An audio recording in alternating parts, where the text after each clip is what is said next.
Hi guys, welcome back. Today I want to talk about the opportunities for next week. Like I discussed yesterday in my review of the past week, there are some opportunities that I pointed out a week ago that were about to happen but still did not happen. For example, Volkswagen, I'm really waiting for this one to turn around. If we see a reversal in this trade, we have a lot of upward potential. We see some divergence on the RSI. We are seeing this pin bar as well, so price does not want to be here for now. It still has to move back above the moving average, and after that a retest of the moving average. Of course we want to see that. This trend line needs to be taken out, and the retest also has to hold, and after that we are looking at this resistant level to break as well, and then we have some confirmation because we're making higher highs and higher lows, and all the retests of moving averages and trend lines and resistance becomes support. So we got a lot of information on there to go long.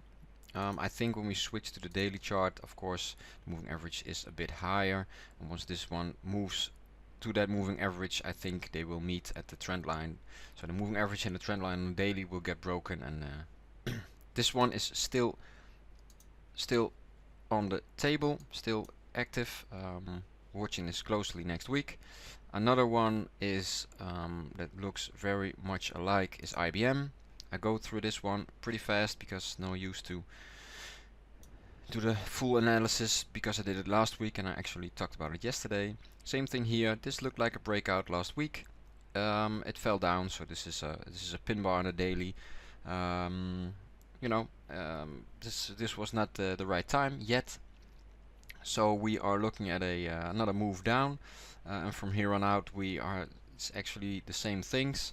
The moving average is in the trend line right now. We need to break the trend line, we need to break the moving average, and ideally I want to see a break of this previous level because for some reason price fell pretty fast after this touch. So there are a lot of things going on in this area. For now, watch price action. Somewhere around next week maybe we will see those levels get broken, and we start to see a pattern of higher highs, lower lows, pure price action. So that's a trade for next week. Another one I am actually already into is of course Shopify. Every week I point out Shopify. It's a pretty new stock, not that old.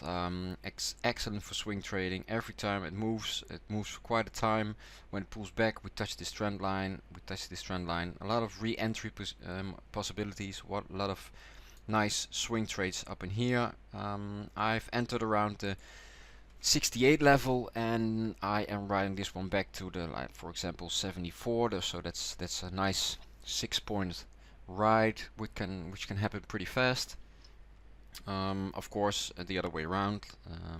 We don't want to see a break of this trend line. We don't want to see a break of this support level over here as well. So on the downside, there's a lot of things to watch as well. But for now, the setup is to go long from bouncing off this trend line. Then I will stick to the plan because when things are working, they are working. The Euro Swiss franc. I also pointed out yesterday. I showed on daily, pretty obvious. Price moved in this area for some time, then broke out. Was a pretty volatile swing over here. Fell back, enormous pin bar.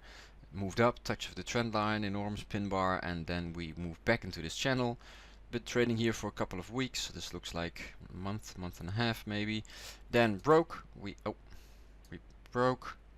Found a new trend line, new area where it traded for like a month. Broke again. Volatile period. Pin bars. Big bodies, bulls and bears.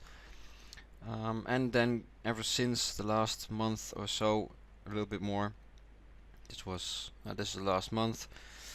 We are trading within this range again, and we have tested to break through this area. It failed last week. So actually, right now we are at a point where new longs could be taken. Of course, you close your positions around this trend line. So there are some nice moves within the range. This is a pure range trade, entering around this support level.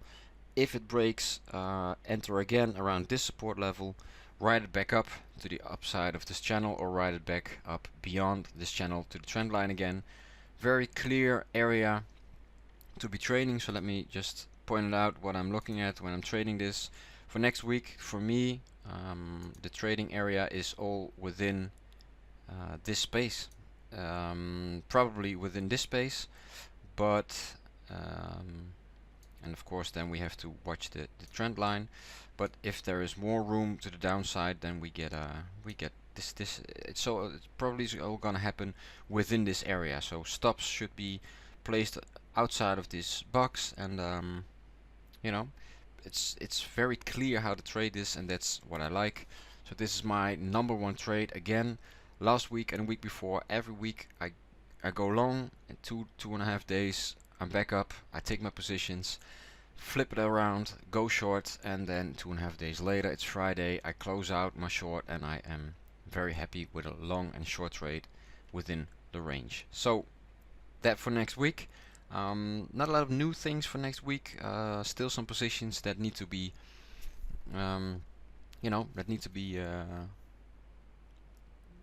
start running. For example, Volkswagen, IBM.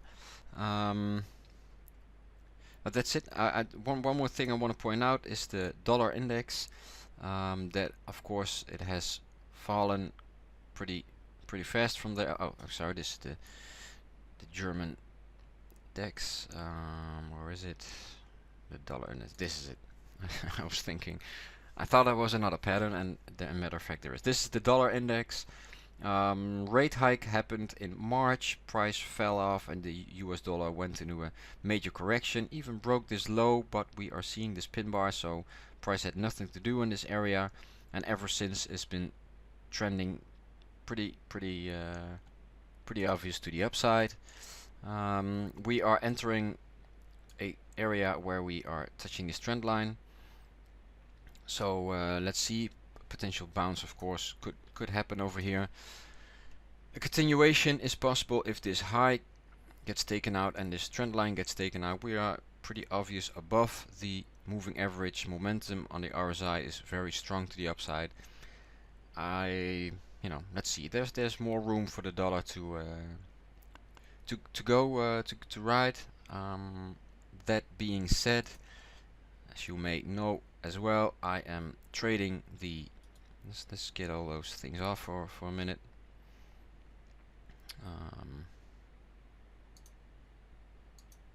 Remove all drawing tools. Thank you. Okay, so this actually is pretty funny. It looks exactly the same as the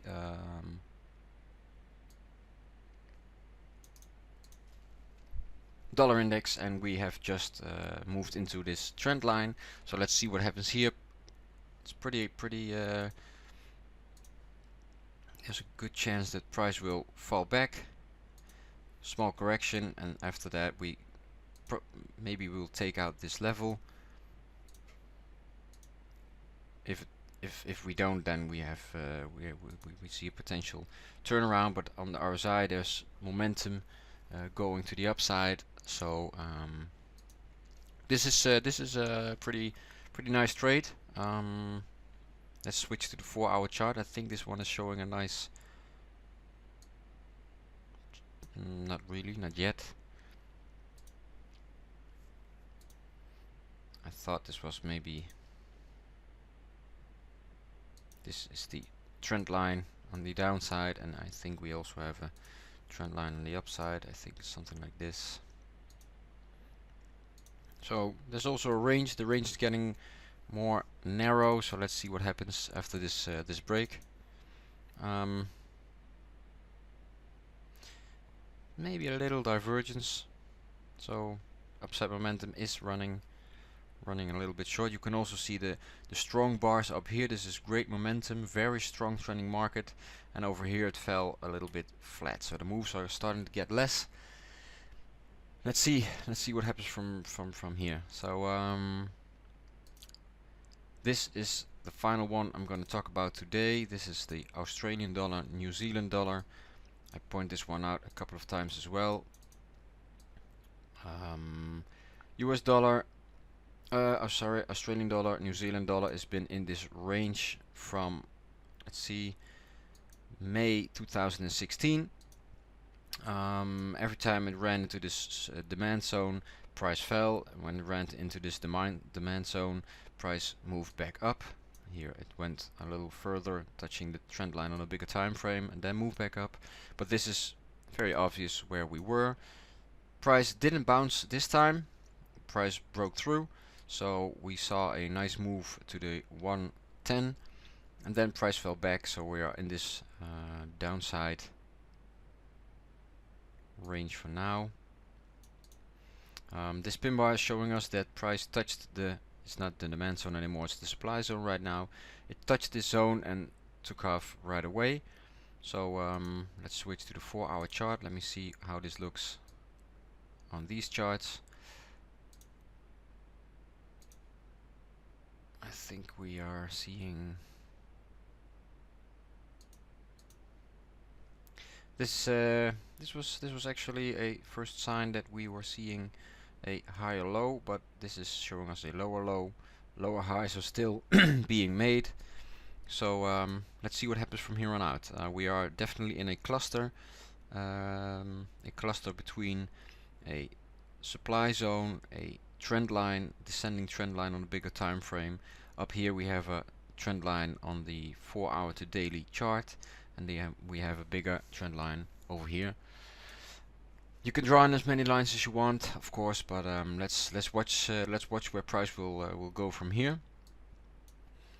Yes, I think for now that's it. So a lot of same setups. Don't change your plan when you have a winning formula. My number one trade, the Euro Swiss franc. So I wish you guys happy trading, and well, of course, follow me on Instagram and YouTube this week, because together we're gonna make some nice trades. Bye bye.